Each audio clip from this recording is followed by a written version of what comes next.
और अब वक्त है हमारे स्पेशल शो 2024 का अंक गणित का। देश भर में इन दिनों राम मंदिर की चर्चा है। बीजेपी और आरएसएस की तैयारी इसे राष्ट्रीय समारोह बनाने की है। आरएसएस और वीएचपी घर घर अक्षत बांट रही है, तो बीजेपी का प्लान देश के 543 लोकसभा सीटों से करोड़ों लोगों को राम मंदिर दर्शन कराने का है। बीजेपी प्रायोजित अयोध्या दर्शन लाभार्थियों का अंक गणित क्या है? क्या जो लोग 22 जनवरी के बाद और लोकसभा चुनाव से पहले राम मंदिर के दर्शन करने जाएंगे, वो सब बीजेपी के पक्के वोटर बन जाएंगे? ये सब कुछ आज हम आपको चुनाव के सबसे विश्वसनीय और अंक गणित आधारित शो में दिखाएंगे।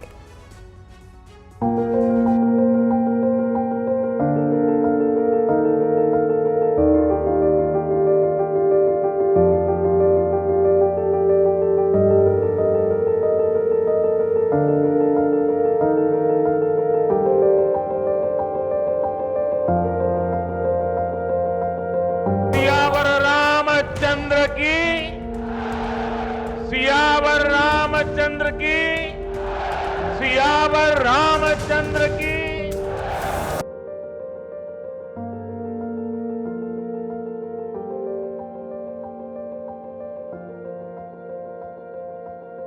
भारत की आस्था में राम है, भारत के आदर्शों में राम है, भारत की दिव्यता में राम है, भारत के दर्शन में राम। धीरे धीरे राम मंदिर एक सियासत बनते जा रहे हैं, एक चुनावी मुद्दा बनते जा रहे हैं।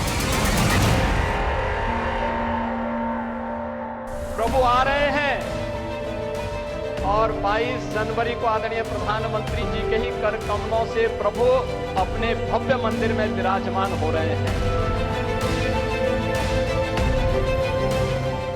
7-8 करोड़ की संख्या में समाज इकट्ठा। ये सारा समाज जो विश्व में इकट्ठा होगा, इसके कोई राजनीतिक हित नहीं, एक धार्मिक आध्यात्मिक कार्यक्रम।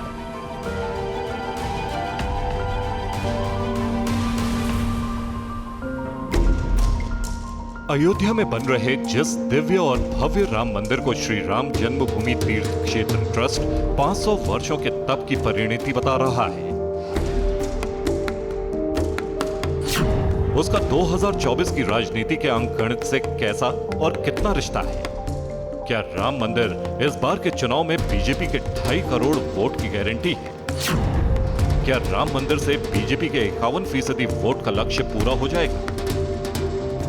इन सवालों के जवाब अंक गणित देखने से पहले राम मंदिर और 2024 की राजनीति का क्या कनेक्शन है, इसे लेकर विश्व हिंदू परिषद के सबसे बड़े नेता आलोक कुमार का सबसे नया बयान सुनना बहुत जरूरी है। कि प्रधानमंत्री को निमंत्रण दिया है तो विपक्ष के नेता को भी देना चाहिए, नड्डा जी को दिया है तो खड़गे जी को भी देना चाहिए। तो एक इवन बैलेंस रखकर हमने सबको बुलाया। इसमें राजनीति कहाँ है?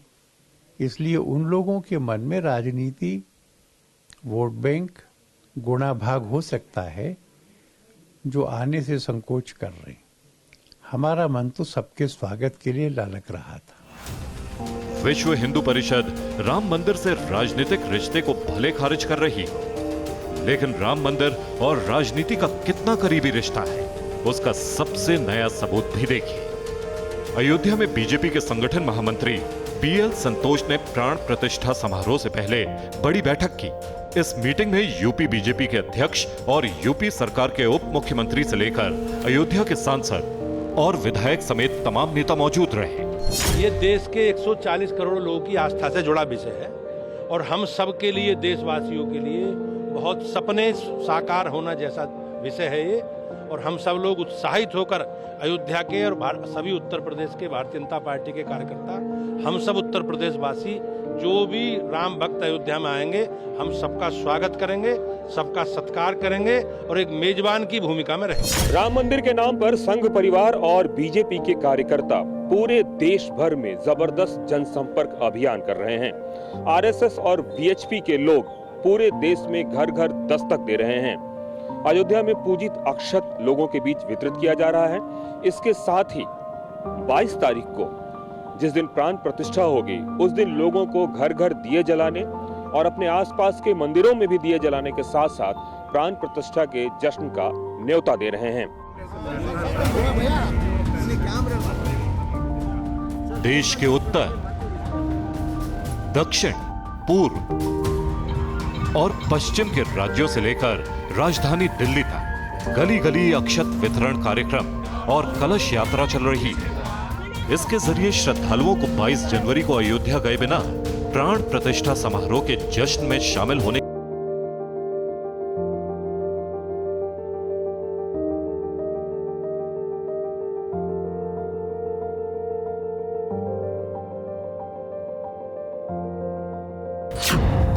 आरएसएस और बीजेपी का मकसद अक्षत वितरण कार्यक्रम के जरिए देश के करीब 60 करोड़ घरों तक पहुंचना है।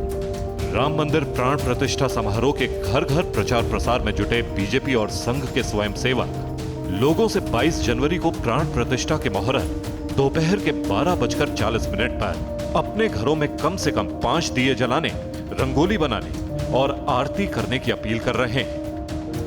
इस तरह जनसंपर्क के पीछे मकसद है राम के नाम पर जनसंवाद, ताकि अक्षत के जरिए राम के नाम को घर घर तक याद दिलाया जाए और बीजेपी के काम को भी सबको याद दिलाया जाए, ताकि 2024 इलेक्शन में लोगों को राम का नाम और बीजेपी का काम दोनों बखूबी याद रहे। बीजेपी ने 5 राज्यों के हालिया विधानसभा चुनाव के घोषणा पत्रों में सत्ता में आने पर मतदाताओं से मुफ्त अयोध्या यात्रा का वादा किया था। अब 3 राज्यों में बम्पर जीत के बाद बीजेपी ने देश की सभी 543 लोकसभा सीटों से कितने लोगों को 22 जनवरी के बाद अयोध्या में राम दर्शन कराने का लक्ष्य तय किया है, आपको बस थोड़ी देर में बताएंगे। अभी आपको उन लोगों के बारे में बता देते हैं जिन्हें प्राण प्रतिष्ठा समारोह में शामिल होने का न्योता मिला। प्रधानमंत्री नरेंद्र मोदी, यूपी के मुख्यमंत्री योगी आदित्यनाथ, आरएसएस प्रमुख मोहन भागवत, कांग्रेस अध्यक्ष मल्लिकार्जुन खड़गे, पूर्व कांग्रेस अध्यक्ष सोनिया गांधी, लोकसभा में कांग्रेस के नेता अधीर रंजन चौधरी और सीपीएम महासचिव सीताराम येचुरी को न्योता दिया जा चुका है। इसके अलावा समाजवादी पार्टी के अध्यक्ष अखिलेश यादव, बीएसपी प्रमुख मायावती, जेडीयू अध्यक्ष Nitish Kumar, RJD supremo Lalu Prasad Yadav, Shiv Sena UBT प्रमुख Uddhav Thackeray, MNS chief Raj Thackeray, BVA प्रमुख प्रकाश अंबेडकर, डीएमके चीफ स्टालिन और एनसीपी प्रमुख शरद पवार समेत करीब 8000 मेहमानों को न्योता भेजे जाने की खबर है। यही वजह रही कि कांग्रेस ने राम मंदिर के प्राण प्रतिष्ठा समारोह के निमंत्रण को अस्वीकार कर दिया। कांग्रेस के मुताबिक धर्म इंसान का निजी विषय है, लेकिन बीजेपी और आरएसएस ने अयोध्या राम मंदिर के मामले को राजनीतिक परियोजना बना दिया। अर्धनिर्मित मंदिर का उद्घाटन सिर्फ और सिर्फ सियासी फायदे के लिए किया जा रहा है। इससे पहले सीपीएम नेता सीताराम येचुरी भी न्योता ठुकरा चुके हैं। विपक्षी दलों को अंदेशा है कि आर्टिकल 370 के खात्मे और 80 करोड़ से ज्यादा लोगों को राशन फ्री जैसी योजनाओं को जिस तरह से बीजेपी मोदी की गारंटी बताती है, उसी तरह से 2024 के चुनाव में राम मंदिर को भी मोदी की गारंटी बताकर चुनावी फायदा उठाया जा सकता है। वैसे विपक्षी दलों का यह डर गलत भी नहीं है, क्योंकि बीजेपी ने राम मंदिर के इर्द गिर्द 2024 के चुनाव की बड़ी तैयारी की है।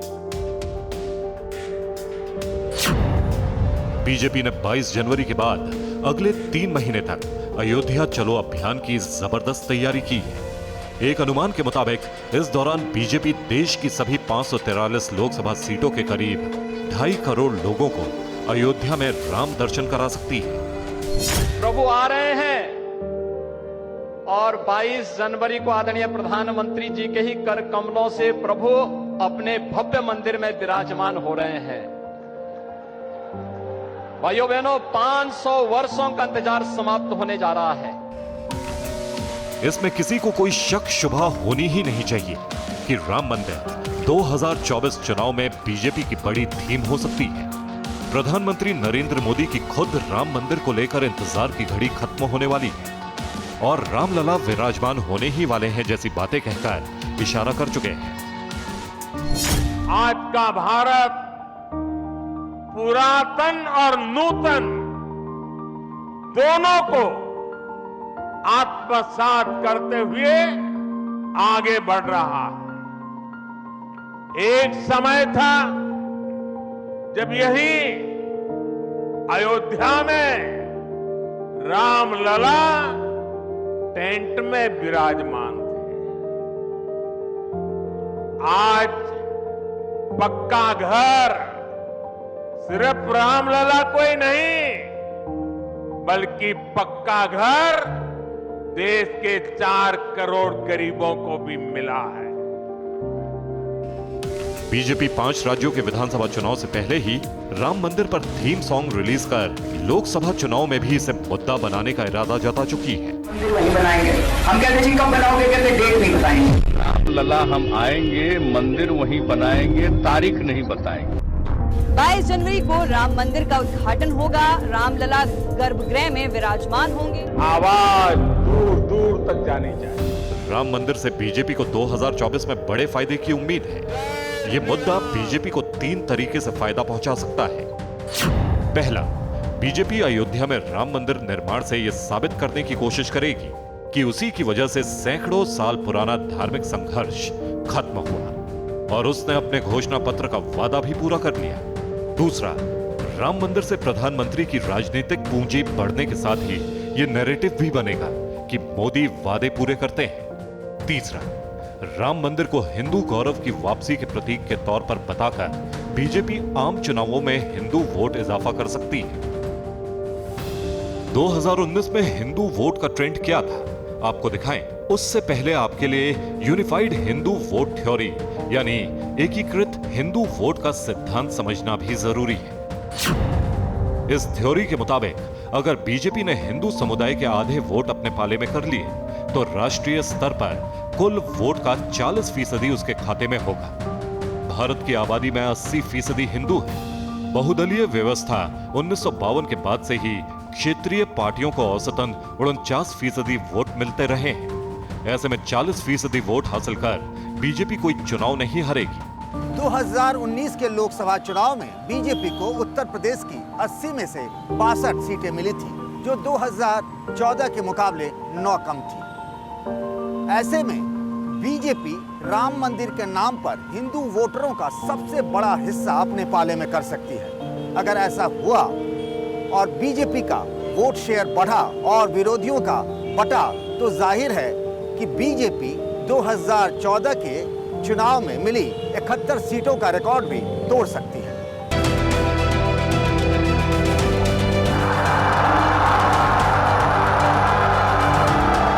2014 में 282 सीट के साथ बीजेपी को पहली बार बहुमत मिला था। 2019 में बीजेपी की सीट का नंबर 303 तक पहुंच गया और अब 2024 में राम मंदिर के आसरे बीजेपी की नजर 1984 में कांग्रेस के 414 के रिकॉर्ड को तोड़ने पर है।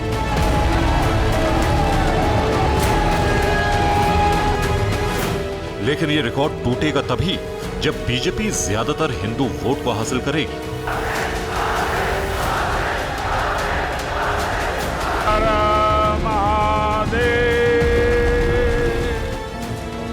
2019 में बीजेपी को कितने वोट मिले, 2024 में कितने वोट मिल सकते हैं?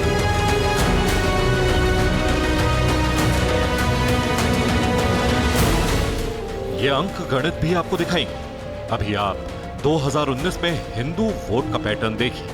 भगवान श्री राम बस आने ही वाले, सियावर रामचंद्र की। दुनिया भर में मशहूर अमेरिकी think tank pure research centre के मुताबिक 2019 में उत्तर भारत में बीजेपी को 68% हिंदुओं के वोट मिले, तो मध्य भारत में 65%, दक्षिण भारत में उसे 19% हिंदू वोट मिले, पूर्व भारत में 46% हिंदुओं ने बीजेपी के पक्ष में वोट दिया, तो पश्चिम भारत में बीजेपी को 56% हिंदू वोट मिले, जबकि पूर्वोत्तर में उसे 73% हिंदुओं के वोट मिले।